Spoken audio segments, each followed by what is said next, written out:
Boys, we're gonna do a complete 180. You guys really liked the video I made a few weeks ago of one thing I hate about every UFC champion. So like I said, we're gonna completely do a 180, give you one thing I like about every single UFC champion. I'm not gonna lie, this was way harder than picking one thing I hate. I think I've just came to the realization, I've just accepted at this point your boy's a generational hater, so it's easier for me to make those videos than this one, because I'm not gonna lie. For some of these guys, your boy was struggling to figure out what I should put as one thing that I like. It was hard to pick one thing, but your boy got it done.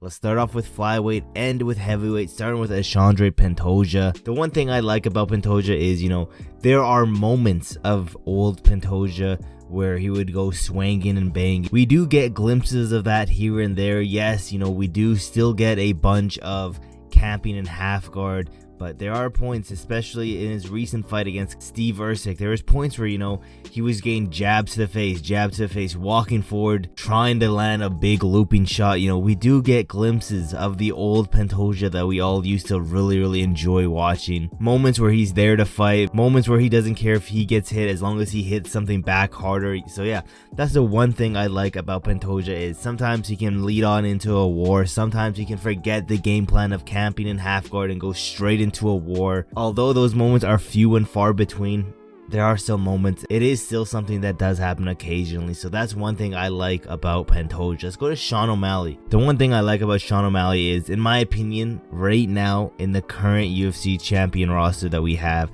Sean O'Malley is the most entertaining champion we have inside the octagon. It's very hard, if not completely impossible, to find a boring, not that entertaining Sean O'Malley fight.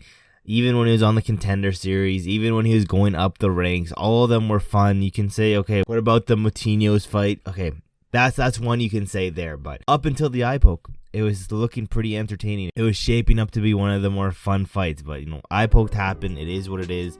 But yeah, that's one thing about Sean O'Malley that is by far the best thing about him, is just how entertaining he is in the octagon. Yes, mic skills may not be there, but the moveset he possesses, the skills he possesses, the different variety of shots that he has. It's not like he's a one-trick pony where he only knows how to do some very solid boxing, kickboxing, wrestling. It's not like he only knows one thing.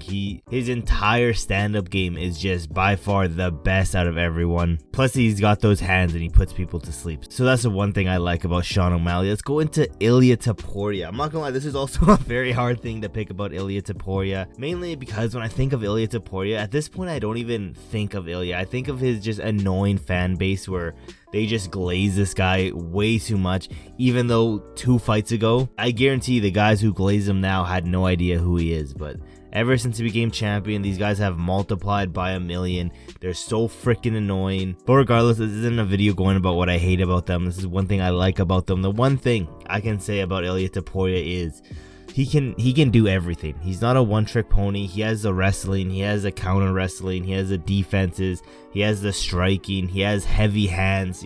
He's all around one of the more overall just complete MMA fighters, which is very fun to watch. And yeah, going skill for skill for a lot of these champions, Ilia Topuria is definitely up there as one of the best skill for skill fighters, because I feel like a lot of people have got it wrong as of recently, thinking Ilia Topuria is just a knockout artist. All he does is get knockouts. He doesn't have wrestling. That's the farthest thing from it. This guy is a wrestler with heavy hands, good boxing. Pretty much, he's a wrestler that has insane boxing. So he's not the other way around. It's not like he has no wrestling. This boy does have wrestling and is just overall a complete well-rounded MMA fighter, which is one of the best things about him. Let's go to Islam Makhachev. The one thing I like about Islam is, this boy has a bit of an ego on him.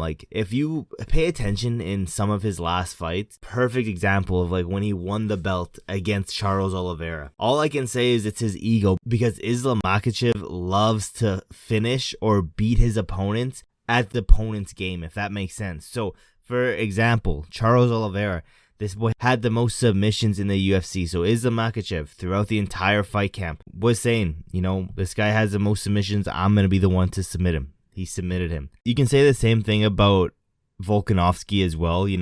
Throughout the entire build-up, he wanted to be the first one in the UFC to knock out Volkanovski. He wanted to show that he's better than Volkanovski on the feet, which he did show here and there, but he did end up catching him with that head kick. So yeah, just the overall ego of Islam Makhachev, wanting to beat his opponents at what his opponents are good at. That's the one thing I like about Islam. Let's go down to Belal Muhammad. This was fucking hard to do. I'm not going to lie. I was stumped on this one for a minute. Like, what the hell can I put for Belal? Oh, I love how Belal goes to the distance in every single fight. I love this guy just decision after decision after decision. I love that he doesn't have the hands to hurt anyone other than a gassed out Sean Brady. I just love that he can't even finish people on the ground, you know. Okay, this is just going into a rant video at this point, but realistically, you know, the one thing I like about Belal Muhammad, he's just he's probably the most dominant champion that we have on this list, you know, constantly getting 50-45s, maybe 50-44s in certain aspects, but yeah, this guy, the most dominant champion we have, although it might be a little bit boring, but yeah, the most dominant champion we have. That's the one thing I like about Belal Muhammad. Let's go down. Dricus Du Plessis.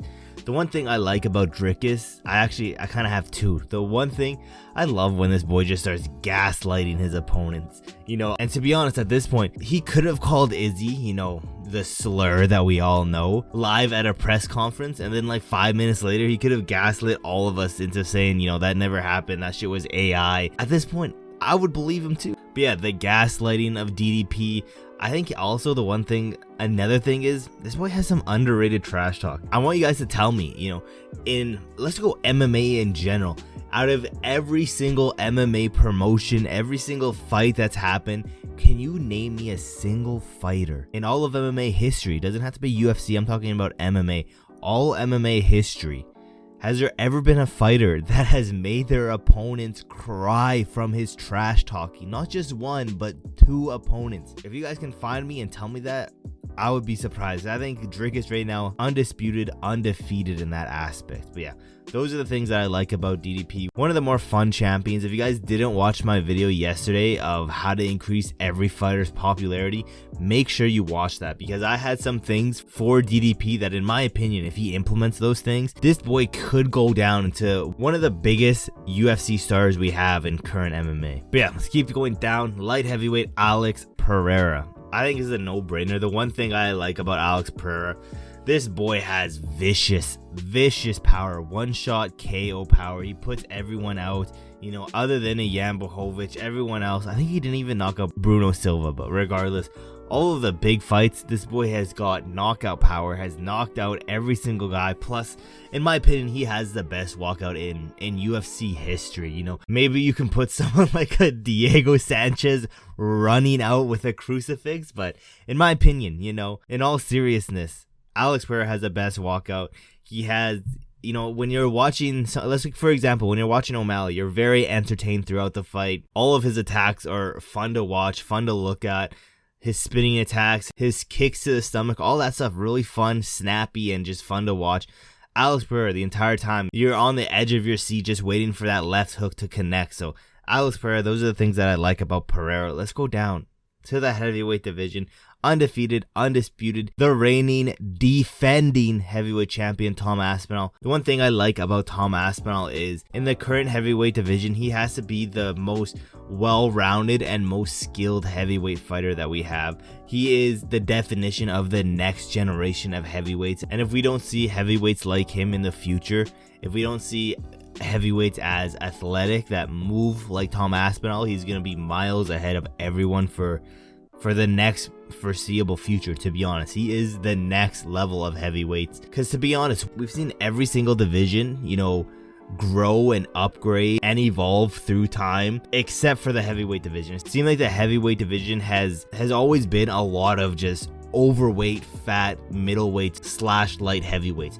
It's just till now where we see Tom Aspinall as, you know, the new age of heavyweight. And yeah, that's every single champion in every single division. Let me know in the comments below, did I miss something? Is there something else you would add to one of these fighters? And yeah, your boy's on that goal to get to 1,000 subscribers. So if you guys have not yet, leave a like on this video and subscribe with those post notifications turned on, because I'm not gonna lie, a lot of you guys are just lazy motherfuckers, because look right here, 99% of you guys just watch this shit for free. So all I ask, leave a like and subscribe, help your boy out. And yeah, tomorrow UFC 306, I think I'm gonna try, there's no promises, I'm gonna try to get the matchmaking of every single winner uploaded on Saturday. If I can, it'll be uploaded on Sunday. And yeah boys, thank you guys for watching to the end. There's really not that much else left to say, except for I will see you guys in my next video.